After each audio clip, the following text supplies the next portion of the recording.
നവകേരള survey തടഞ്ഞുകൊണ്ടുള്ള ഹൈക്കോടതി ഉത്തരവിൽ CPM-നും സർക്കാരിനുമെതിരെ അതീവ ഗുരുതരമായ പരാമർശങ്ങൾ.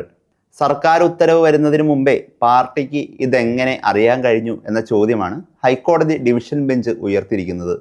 രാഷ്ട്രീയ ക്യാമ്പയിനുകളുടെ മറവിൽ സർക്കാർ ചിലവിൽ സർവേ പാടില്ലെന്ന് വ്യക്തമാക്കിയ കോടതി നവകേരള സിറ്റിസൺസ് റെസ്പോൺസ് പ്രോഗ്രാം റദ്ദാക്കി.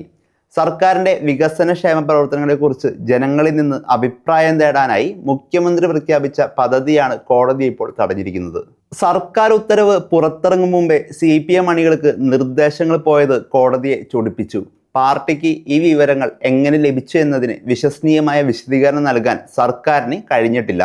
വിഷയത്തിൽ CPM സംസ്ഥാന സെക്രട്ടറി നൽകിയ മറുപടി ആരോപണങ്ങളിൽ നിന്ന് ഒഴിഞ്ഞു മാറുന്നതാണെന്നും ഇത് ഹർജിക്കാരുടെ വാദങ്ങൾക്ക് ബലം നൽകുന്നുവെന്നും ചീഫ് ജസ്റ്റിസ് അധ്യക്ഷനായ ബെഞ്ച് നിരീക്ഷിച്ചു. സാമ്പത്തിക നിയമങ്ങളുടെ ലംഘനമാണ് ഇവിടെ നടന്നതെന്നാണ് ഡിവിഷൻ ബെഞ്ചിന്റെ കണ്ടെത്തൽ. സർക്കാർ സംവിധാനം ഉപയോഗിച്ച് രാഷ്ട്രീയ പ്രചാരണം നടത്താനുള്ള നീക്കത്തിനാണ് കോടതി ഇപ്പോൾ തടയിട്ടിരിക്കുന്നത്.